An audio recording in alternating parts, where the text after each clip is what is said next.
صباحكم سي.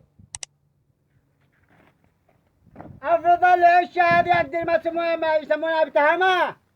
هذه عشة، هذه يسمونها في تهامة عشة، يسمونها في تهامة عشة. هذه أفضل عشة في العالم العربي وفي تهامة. هذه العشة.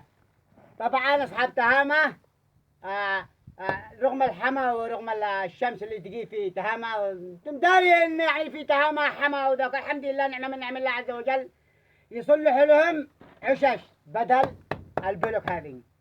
طبعا على داخل الغرف في البلوك يجي حما شوية، ولكن الله سبحانه وتعالى قد فضلنا يعني مراوح فضلنا كله. لكن هذه العشة حق الأب والجد، هذه أفضل عشة يسمونها في تهامة. نسأل الله أن يعطي لنا لكم الراحة والعافية.